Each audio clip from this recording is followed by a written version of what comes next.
नमस्कार, सभी का स्वागत है महेंद्र एकेडमी में। और आज हम क्लास 10 का चैप्टर नंबर 9 प्रकाश लाइट का अध्ययन करने जा रहे हैं। इससे पहले हमने मैथमेटिक्स के कुछ वीडियोस देखे थे, तो आज हम प्रकाश का परावर्तन का अध्ययन करेंगे। सबसे पहले हम देखेंगे कि प्रकाश क्या होता है। प्रकाश को समझना बहुत ही आसान है। हम अपनी डे लाइफ से इसको जोड़ के देख सकते हैं। अगर हम किसी वस्तु को देख पाते हैं तो वो केवल प्रकाश की वजह से है, ठीक है। लेकिन हमारे जो चैप्टर में जो हम प्रकाश को पढ़ने वाले हैं वो दर्पण के संदर्भ में पढ़ेंगे, क्योंकि दर्पण के संदर्भ में ही हमारा क्वेश्चन बनेगा, ठीक है।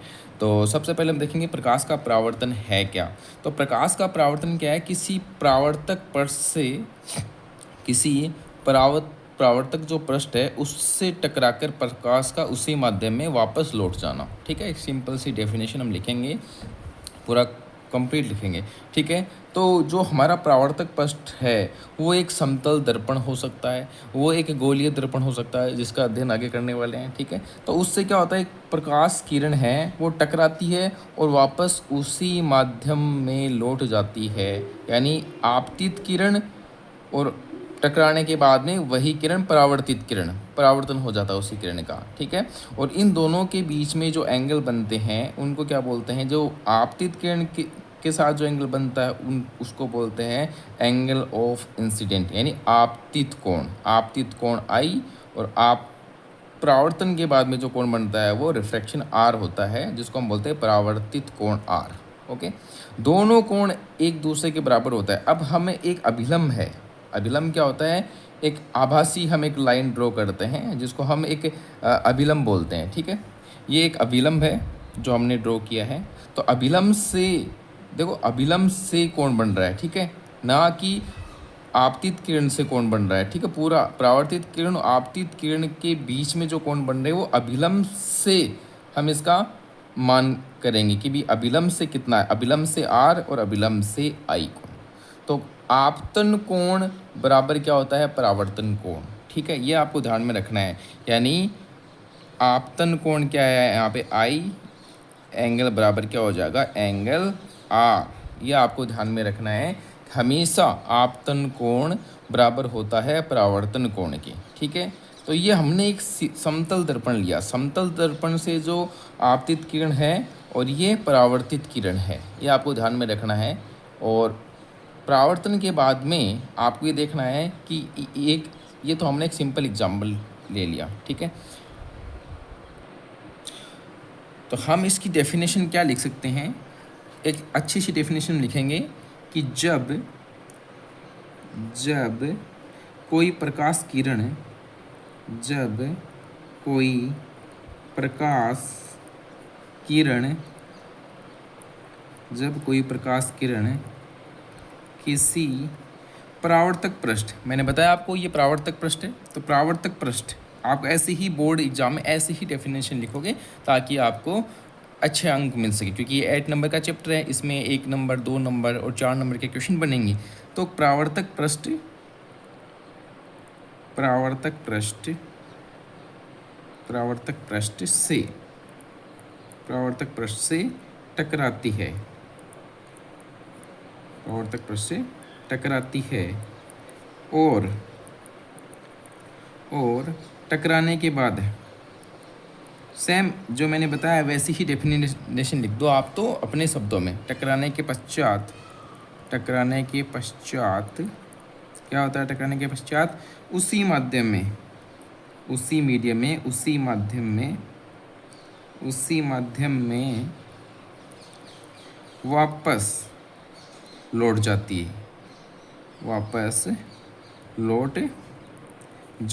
है। तो इस घटना को हम क्या कहेंगे? प्रकाश का परावर्तन। तो इस घटना को प्रकाश का परावर्तन कहते हैं। ये डेफिनेशन अगर आप लिख देते हैं तो आपको आपका पूरा अंक 1 नंबर या 2 नंबर का जो आता है वो आपको मिल जाना है, ठीक है। आपको ये डायग्राम बनाना है। जब प्रकाश का परावर्तन, आपका क्वेश्चन आता है कि प्रकाश का परावर्तन क्या है, जब प्रकाश का परावर्तन क्या है क्वेश्चन आता है तो आपको ये एक सिंपल सा ड्रॉ करना है और angle I is equal to angle R करना है, अभिलंब को अच्छे से लिखना है, आपतित किरण परावर्तित किरण, एक समतल दर्पण, बिल्कुल ठीक है। समतल दर्पण का अध्ययन हम आगे अभी जस्ट करेंगे इसके बाद में ना, कि क्या विशेषता होती है, ये अलग क्वेश्चन बनेगा। अब सिंपल सा आता है कि प्रकाश का परावर्तन क्या है, तो आप ये लिखोगे, ठीक है। अब परावर्तक पृष्ठ, ये जो परावर्तक पृष्ठ है ये कोई भी हो सकता है। ये देखो यहाँ पे मैंने तो समतल दर्पण लिया है, लेकिन ये समतल दर्पण हो सकता है, गोलीय दर्पण हो सकता है, और चमकदार कोई पृष्ठ भी हो सकता है, ठीक है। ये आपको ध्यान में रखना, इतना आपका ये काम हो जाता है कि आपका प्रकाश का परावर्तन पूछा जाता है तो ठीक है। अब प्रकाश की जो परावर्तन के कुछ नियम हैं वो हम लिखेंगे यहीं पे, ठीक है। तो हम लिखेंगे प्रकाश के परावर्तन के नियम, परावर्तन के नियम, क्या लिखेंगे, परावर्तन के नियम, परावर्तन के नियम। क्या नियम है परावर्तन के, देखो हमने इसी से हम नियम निकाल के लेंगे, ठीक है ना। आप ये ही जो ड्रॉ किया है इसी से ही हम परावर्तन के जो नियम हैं उसको हम लिख लेंगे। देखो हमें देखना है कि जो आपतन कोण आई है और जो परावर्तन कोण आर है, ठीक है, ये एक दूसरे के बराबर होते हैं। तो एक तो नियम ये हो गया कि हम लिख देंगे, पहला लिख देंगे इसमें, पहला क्या लिखेंगे हम, पहला ये लिख देंगे कि आपतन कोण, क्या लिखेंगे, आपतन कोण, आपतन कोण, ठीक है। लिख दो परावर्तन कोण, परावर्तन कोण के बराबर, बराबर, बराबर होता है, ब्रैकेट में लिख दो angle I is equal to angle R, bracket close कर दो, ठीक है। ये पहला नियम हो गया, ये आपको ध्यान में रखना है। पहला परावर्तन के नियम में पहला इसी जो आपने डायग्राम बनाया इसी को देख के हम लिख देंगे angle I is equal to angle R होता है, ठीक है ना। ये ध्यान रखना है कि जिस एंगल से आएगी उसी एंगल से जाएगी, ठीक है। आपतित किरण जिस एंगल से आ रही है उसी एंगल से वापस लौट जाती है, पहला नियम। ऐसे भी लिख सकते हो आप, अपनी लैंग्वेज में लिख सकते हो, ऐसे भी लिख सकते हो angle I is equal to angle R होता है, ऐसे लिख सकते हो आपतित कोण परावर्तित कोण के बराबर होता है, सिंपल सी लैंग्वेज, ठीक है। चलो नेक्स्ट चलते हैं, इसी पेज में ले लेते हैं, आ जाएगा इसी पेज में एक नियम। दूसरा नियम एक छोटा सा नियम है कि आपको देखना है कि आपतित किरण और परावर्तित किरण और अभिलंब क्या तीनों एक ही तल में, यानी कोई दूसरे तल में नहीं है, एक ही पेज पे आ रहा है, मतलब एक ही तल है, ठीक है, एक ही तल पे आ रहे हैं। तो एक सिंपल सा ये भी लिख लेते हैं कि आपतित किरण, क्या लिखेंगे, आपतित किरण और कौन सा है, परावर्तित किरण और तल, तीनों क्या होते हैं, एक में ही होते हैं, एक ही तल में होते हैं। और लिख दो अभिलंब, अभिलंब और परावर्तित किरण, ठीक है, परावर्तित किरण, परावर्तित किरण एक ही तल में, एक ही तल में होते हैं। ये लो जी, ये आपके दो नियम हो गए, ठीक है। अब हम बात करेंगे जो समतल दर्पण की बात करेंगे, इससे क्वेश्चन आने की 100% संभावना है कि समतल दर्पण की विशेषताएं क्या होती है, ठीक है। तो ये क्वेश्चन पक्का आ सकता है एग्जाम में, तो हम अब पढ़ेंगे समतल दर्पण के बारे में, ठीक है। अब हम बात करते हैं समतल दर्पण से बना प्रतिबिंब और उसकी विशेषताएं क्या है, ठीक है। तो सबसे पहले हम समतल दर्पण अपने घरों में देखते हैं, अपने मिरर के सामने सभी रोज़ देखते हो, आप रोज़ देखते हो, तो उसी से हम समझ लेंगे, ये तो बहुत सिंपल है। सबसे पहले हम देखेंगे जैसे ये कोई एक बिंब है, कोई वस्तु है, वो एक आपका समतल दर्पण है, ठीक है। क्या है, समतल दर्पण है, समतल दर्पण है, एक समतल दर्पण है। अब इसके सामने जब कोई वस्तु या हम ही खड़े हैं तो क्या होता है, उस दर्पण के पीछे हमारा एक प्रतिबिंब बनता है, बनता है, बिल्कुल बनता है, ठीक है। और हम जितनी दूरी पर खड़े होते हैं उतनी ही दूरी पे वो प्रतिबिंब बनता है। ये भी आप सबने देखा होगा, बिल्कुल देखा है कि हाँ, जितने पास में आएंगे तब अपना प्रतिबिंब भी क्या है, पास में चलता है, जितने पास में जाएंगे उतना ही पास में हमारा प्रतिबिंब आ जाएगा। ये आप सबने देखा है, ठीक है। तो दर्पण के पीछे बनता है, पहली चीज़ विशेषता ये होगी, दर्पण के पीछे बनता है, उतनी ही दूरी पे बनता है जितनी दूरी पे हम पीछे खड़े हैं, एक ये भी हो गया, ठीक है। और कैसे बनता है, सीधा बनता है, हम सीधे खड़े हैं तो हमारा जो प्रतिबिंब है वो सीधा ही दिखता है, तो सीधा दिखता है। हम यहाँ लिखते हैं, देखो थोड़ा, सीधा दिखता है, बिल्कुल दिखता है। उल्टा तो नहीं दिखता ना, नहीं दिखता। और क्या होता है, हम जैसे अपने लेफ़्ट कान को पकड़ते तो उसमें हमें लगता है कि राइट कान को पकड़ा जाता है, लेफ़्ट हैंड को खड़ा करते हो तो राइट, है ना। तो इसमें क्या होता है, पार्श्व परिवर्तन होता है, ठीक है। पार्श्व परिवर्तन का मतलब क्या होता है, जैसे हम राइट, दाहिना जो भाग है उसमें क्या दिखेगा, बायां भाग दिखता है ना, उल्टा थोड़ा सा पार्श्व परिवर्तन दिखता है। तो हम यहाँ पे लिखेंगे कि पार्श्व परिवर्तन, ठीक है। पार्श्व पार्श्व परिवर्तन, इसको और समझाएंगे थोड़ा पार्श्व परिवर्तन, ठीक है। तो पार्श्व परिवर्तन दिखता है, सीधा दिखता है, समान दूरी पे, समान दूरी पर, ये हम रफ रफ लिखे हैं, समान दूरी पर बनता है, ठीक है। समान, जितनी दूरी पे आप खड़े होगे दर्पण से उतनी पीछे, दर्पण के पीछे आपका प्रतिबिंब बनेगा, ये हो गया, ठीक है। उल्टा तो नहीं दिखता, बिल्कुल सीधा दिखता है। और क्या है, आभासी है, आभासी होता है, ठीक ना, रियल नहीं होता, क्या होता है, आभासी होता है। आभासी प्रतिबिंब दर्पण के पीछे बनता है, इसलिए आभासी। तो ये लोग जी विशेषता हो गई हमारी किसकी, समतल दर्पण की। और क्वेश्चन आता है 2 अंक का, कितना आसान है, कितना आसान है। अगर क्वेश्चन बन जाएगा कि समतल दर्पण की विशेषताएं लिखिए, तो 2 अंक आप लिख सकते हो इसमें, इसकी विशेषता लिख सकते हो। इसको दिख के सीधा होता है, पार्श्व परिवर्तन समान दूरी पर होता है और आभासी होता है। बताओ इसमें कोई कन्फ्यूजन आपको। अब हम इसको लिख देंगे हम अच्छी तरीके से क्या होता है, ठीक है। तो हम टॉपिक वाइज एक पॉइंट बना के लिखते हैं इसको, ठीक है। ये लो, पहला पॉइंट क्या है, समतल दर्पण से बना जो प्रतिबिंब है वो सदैव क्या होगा, आभासी होगा और सीधा होगा। एक पॉइंट तो ये लिख देते हैं, तो लिखते हैं समतल दर्पण से बना प्रतिबिंब सदैव क्या होता है, आभासी, सदैव आभासी, सदैव आभासी और क्या, सीधा, तथा सीधा बनता है, सीधा बनता है। और प्रतिबिंब का आकार उतना ही बनता है, या कोई एक पॉइंट ये भी लिख देते हैं कि जो प्रतिबिंब का आकार होता है वो बराबरी होता है। क्या आप मिरर के जब सामने खड़े होते हो तो क्या आपका प्रतिबिंब छोटा हो जाता है, आपकी जो फोटो दिखती है उसमें, तो क्या छोटी या बड़ी दिखती है, नहीं, बिल्कुल समान साइज की। तो प्रतिबिंब का आकार है वो वस्तु के आकार के बराबरी होता है। तो हम लिख देते हैं, और प्रतिबिंब का आकार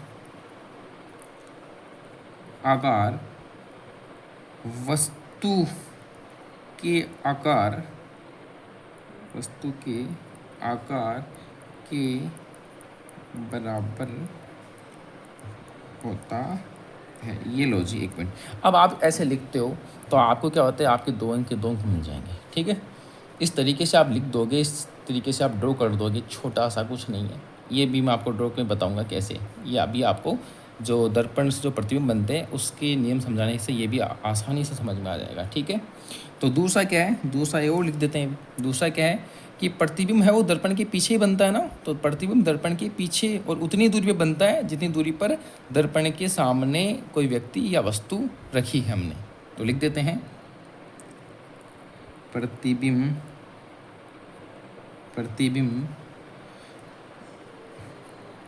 दर्पण के पीछे उतनी ही दूरी पर बनता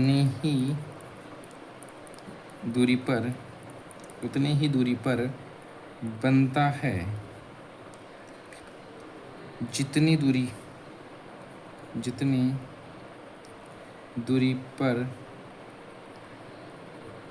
जितनी दूरी पर दर्पण के सामने बिंब या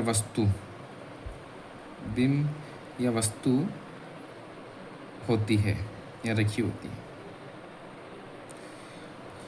समझ में आया आपको।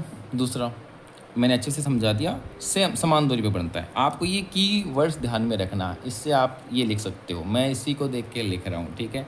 और पार्श्व परिवर्तन के बारे में लिख देते हैं, तीसरा पॉइंट बना के। मैं इसी पॉइंट को देख के लिख रहा हूँ। तो प्रतिबिंब में क्या है, पार्श्व परिवर्तन होता है, तो लिख दो प्रतिबिंब में पार्श्व, ये क्या परिवर्तन होता है मैं आपको बताऊंगा। लेफ्ट साइड और राइट साइड दिखती है, राइट साइड और लेफ्ट साइड दिखती है, सिंपल बात। पार्श्व परिवर्तन होता है।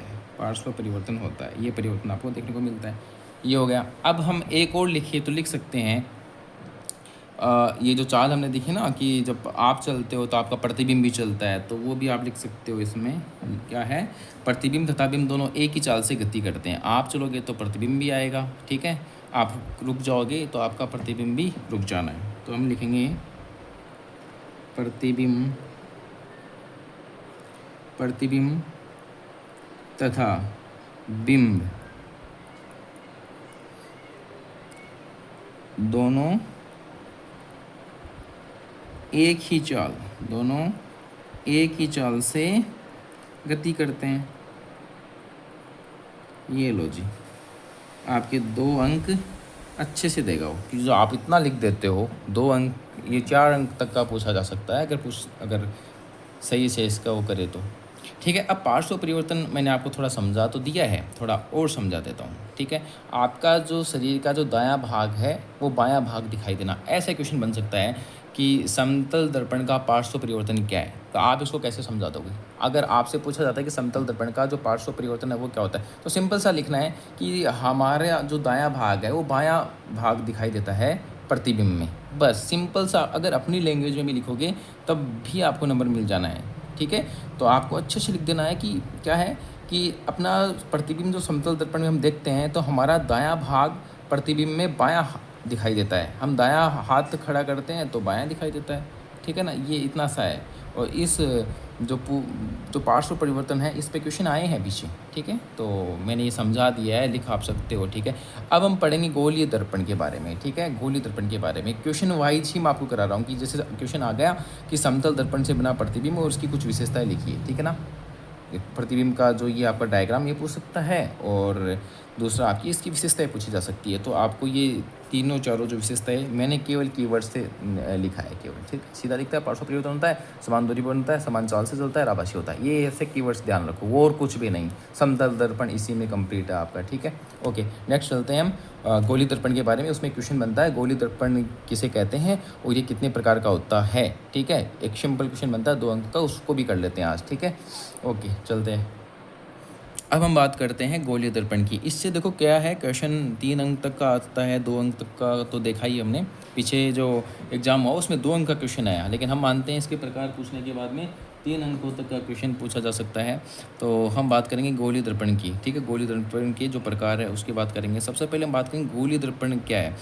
अभी हमने पढ़ा था समतल दर्पण, क्या पढ़ा था, समतल दर्पण पढ़ा था। तो समतल दर्पण की जो परावर्तक जो सतह थी वो क्या थी, समतल थी, प्लेन थी, सीधी थी। ठीक है, तो इसलिए हमने उसको कहा समतल दर्पण। अब गोलीय दर्पण में जो परावर्तक जो सतह है वो क्या होगी, गोले जैसे होगी। ठीक है, गोली होगी, ये देखो ऐसे। तो मान लेते हैं हम इस गोले का इतना भाग ले लेते हैं, तो ये जो सतह है ये एक तो अंदर की तरफ एक बाहर की तरफ, इन दोनों को हम फिर अलग अलग देखेंगे। अगर ये परावर्तक जो पृष्ठ है वो अंदर की तरफ है, मतलब यहाँ से अगर परावर्तन होता है तब तो क्या है, अवतल दर्पण। और अगर बाहर से होता है परावर्तक सतह ये बाहर की, तो इसको हम क्या बोलेंगे, उत्तल दर्पण। दोनों अभी पढ़ेंगे हम। मतलब गोलीय दर्पण आपको देखना है, गोलीय दर्पण यानी गोलाकार जो परावर्तक जो पृष्ठ है वो गोलाकार हो, बस आपको अभी इतना ही ध्यान रखना है। आगे हम अवतल दर्पण और उत्तल दर्पण दोनों की बातें करेंगे। ठीक है, तो सबसे पहले हम गोलीय दर्पण की डेफिनेशन लिखेंगे यहाँ पे कि गोलीय दर्पण क्या है। तो मैं यहाँ पे पहले लिख देता हूँ, आपको सेम एज इट इज़ लिखनी है ताकि अंक बिल्कुल भी ना कटे आपके। ठीक है, तो गोलीय दर्पण की सबसे पहले हम लिखेंगे डेफिनेशन। तो ऐसा दर्पण जिसकी या परावर्तक जो पृष्ठ है वो गोलीय होती है, गोलीय दर्पण कहलाता है। सिंपल है, ऐसे दर्पण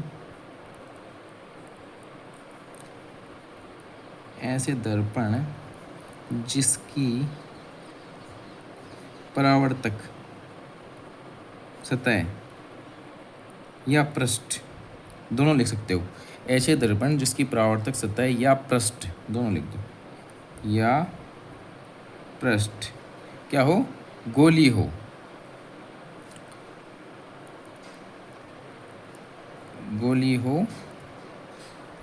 गोलीय दर्पण कहलाता है, गोलीय दर्पण कहलाता है। सिंपल डेफिनेशन होगी। कितने प्रकार का होता है वो भी लिख देते हैं, ये है 2 प्रकार का होता है, सेम एज इट इज जैसे लिखना है। दो प्रकार का होता है। कौन कौन से दो प्रकार? तो पहला प्रकार होता है आपका अवतल अवतल दर्पण,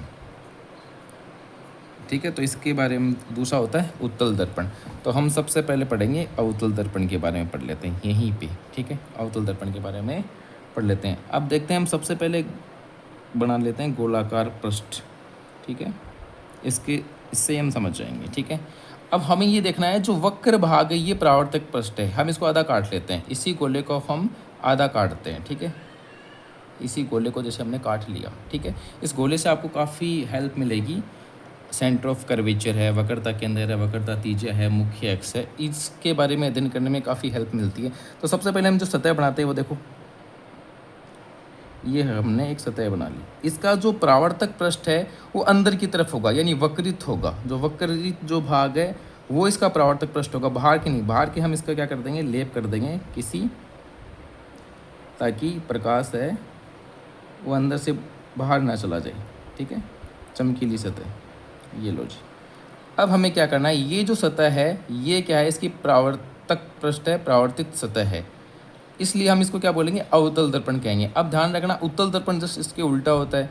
हमें देखना है कि अवतल दर्पण और इसकी जो मुख्य अक्ष है और दर्पण का जो ध्रुव है, इसके बारे में हम यहीं से इस गोले के जो पार्ट से समझ लेंगे। ये इसका सेंटर है। सेंटर से जब इसके परावर्तक पृष्ठ तक की बात करते हैं तो उसको हम बोलते हैं वक्रता त्रिज्या। क्या कहेंगे, वक्रता त्रिज्या कहेंगे। ये आपको ध्यान में रखना है। वक्रता त्रिज्या क्या होती है, एक गोले का जो सेंटर होता है, इसको हम सी से लिख देते हैं, ठीक है, से परावर्तक पृष्ठ तक की, जैसे हम देखते हैं त्रिज्या होती है, गोले की त्रिज्या होती है, सेम वही ये है, उसको हम बोलते हैं सेंटर ऑफ कर्वेचर, वक्रता त्रिज्या, ठीक है। ये आपको इतना सा ध्यान रखना है, सेंटर ऑफ कर्वेचर क्या है, सी, ठीक है। ये गोले का क्या होता है, सेंटर होता है, ये इतना सा आपको ध्यान में रखना है। अब हम पहले गोली जो अवतल दर्पण है उसकी डेफिनेशन लिख लेते हैं। तो क्या लिखेंगे, गोली दर्पण ही होता है तो वह गोली दर्पण जिसका परावर्तक पृष्ठ क्या होता है, अंदर की तरफ होता है या वक्रित होता है, इतना ध्यान में रखना है, ठीक है। तो वह गोली दर्पण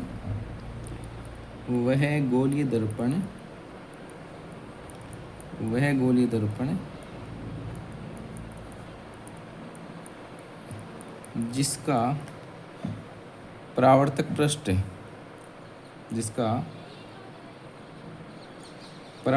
पृष्ठ अंदर की ओर वक्रित हो, क्या कहलाएगा, अवतल दर्पण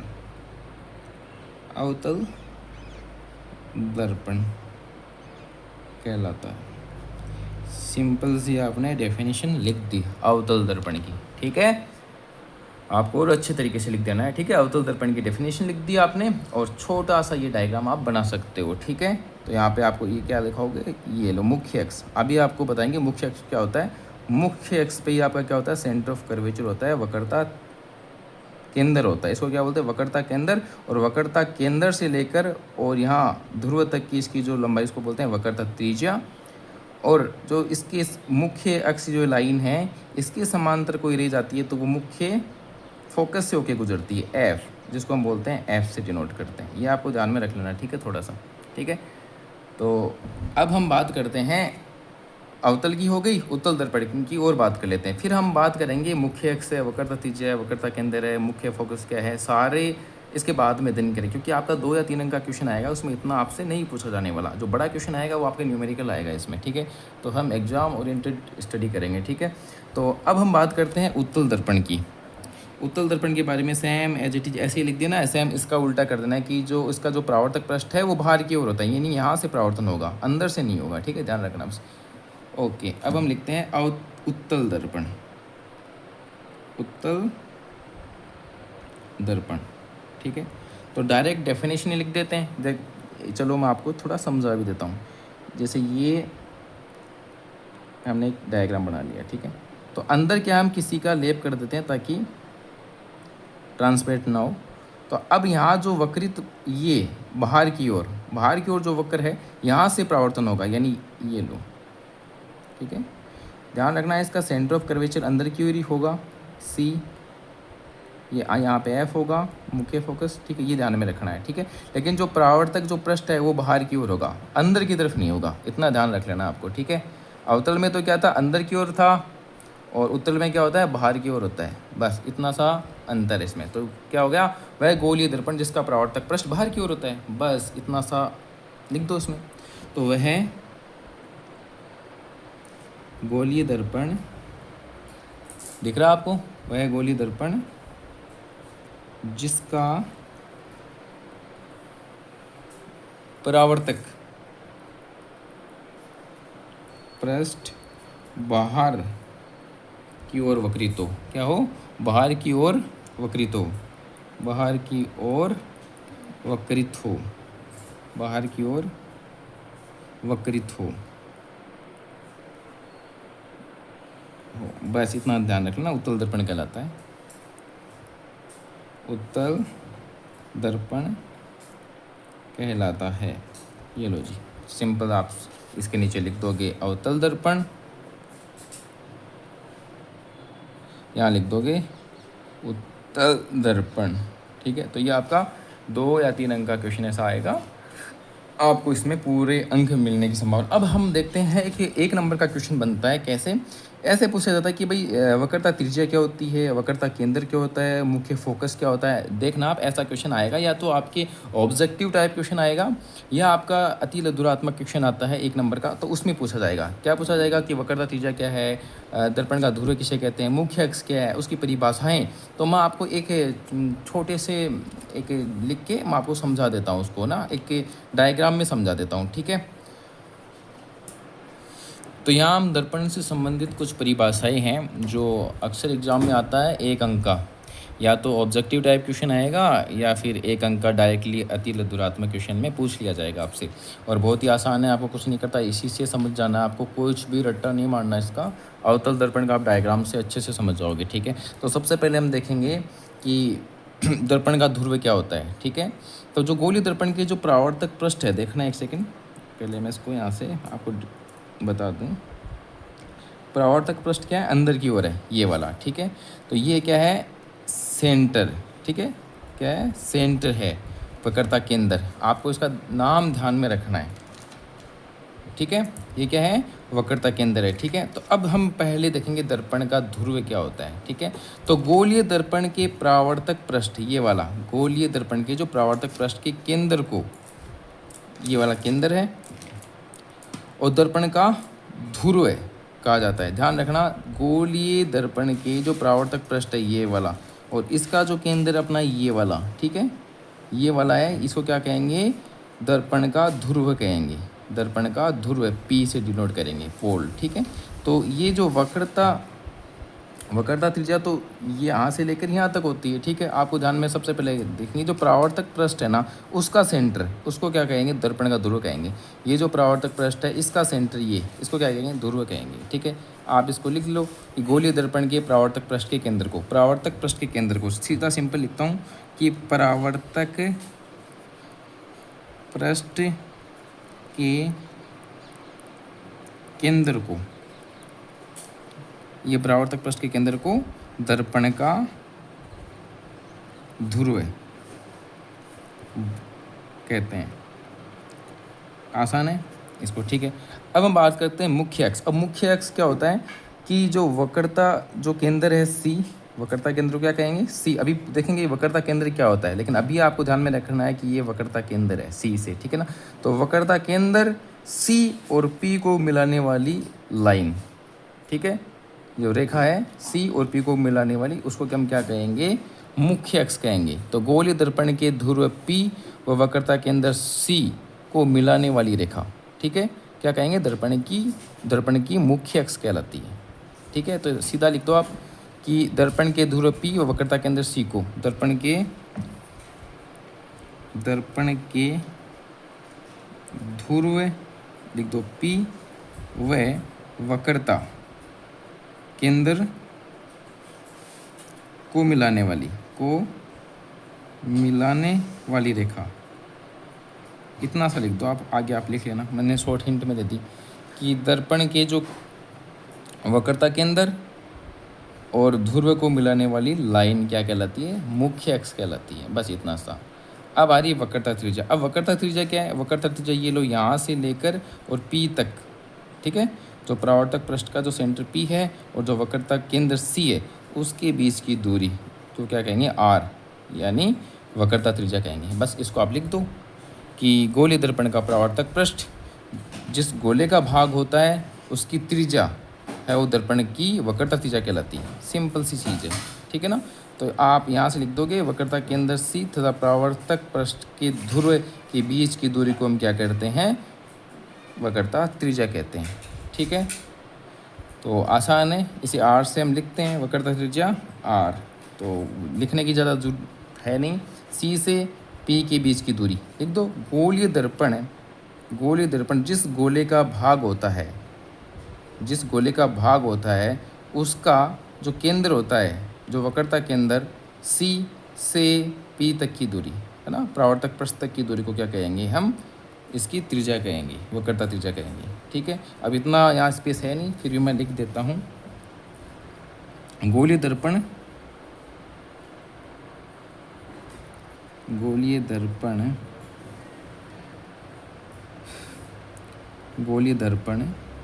का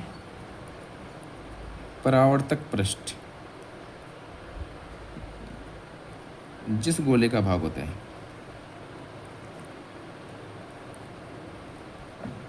जिस गोले का भाग होता है उसकी त्रिज्या लिख दो आप, या तो उसकी त्रिज्या दर्पण की वक्रता त्रिज्या कहलाती है। या दूसरे तरीके से भी लिख सकते हो आप अपने शब्दों में, सी से पी तक की, ठीक है ना। वक्रता केंद्र से परावर्तक पृष्ठ के बीच की दूरी को हम क्या कहते हैं? वक्रता त्रिज्या। ऐसे भी लिख सकते हो। अब वक्रता केंद्र ये सी वक्रता केंद्र है। अब वक्रता केंद्र क्या है ये देख दो।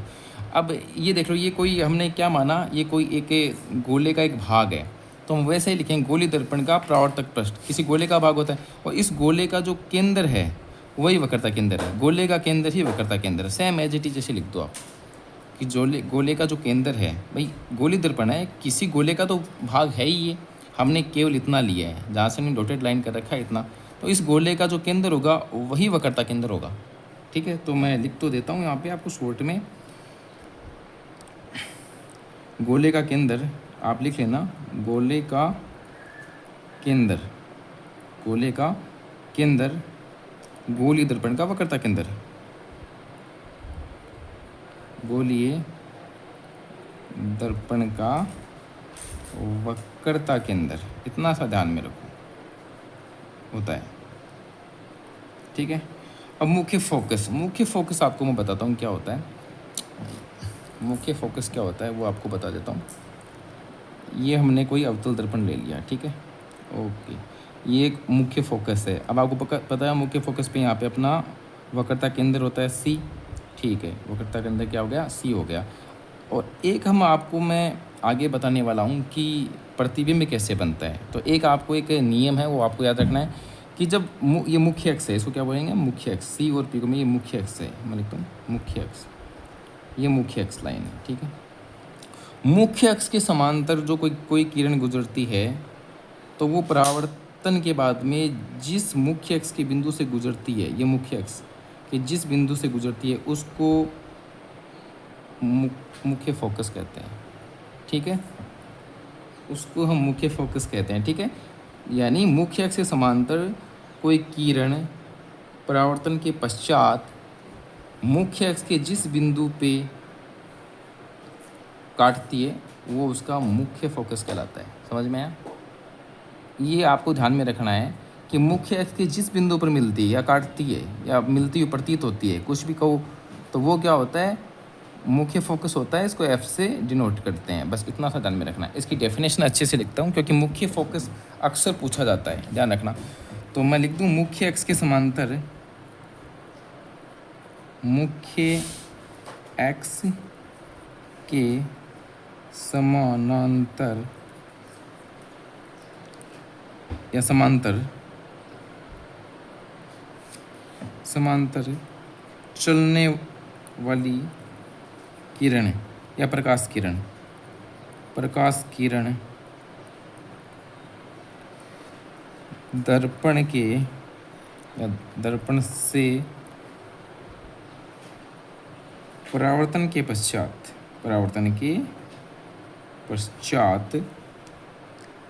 मुख्य अक्ष के जिस बिंदु पर मिलती है, काटती है, जिस बिंदु पर मिलती है उस बिंदु को दर्पण का क्या कहेंगे, मुख्य फोकस कहेंगे, दर्पण का मुख्य फोकस कहेंगे। मैं दोबारा समझा देता हूँ, ध्यान रखना। ये है अपनी मुख्य अक्ष के समांतर कोई भी किरण चलती है, यह नियम आपको ध्यान में भी रखना है। परावर्तन के पश्चात जिस बिंदु से गुजरेगी ना, वो मुख्य फोकस से ही गुजरेगी, और मुख्य फोकस वही होता है, ठीक है। जिस बिंदु पर ये मिलती है वहाँ पे जो बिंदु पे मिलेगी वो मुख्य फोकस होता है, ठीक है। आपको आगे ये नियमों में पता भी चलेगा, ठीक है। तो 1 अंक का यहाँ से क्वेश्चन बनता है, आप देख लेना थोड़ा सा। वक्रता त्रिज्या क्या होती है, ठीक है, ये वक्रता त्रिज्या r होती है, ठीक है।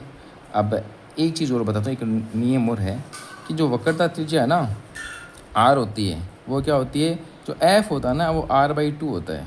ये आपको बाद में बताता हूँ मैं, यहाँ नहीं, ठीक है, दूसरे वीडियो में देखेंगे हम। तो वीडियो काफ़ी लंबा हो गया है, और नेक्स्ट वीडियो में हम इसी की, क्योंकि चैप्टर 8 नंबर का है, तो 8 नंबर जब तक इसके सारे क्वेश्चन नहीं हो जाते तब तक हम इसका पीछे छोड़ने वाले नहीं, ये चैप्टर पूरा कंप्लीट करेंगे। तो नेक्स्ट मिलते हैं इसी चैप्टर के साथ।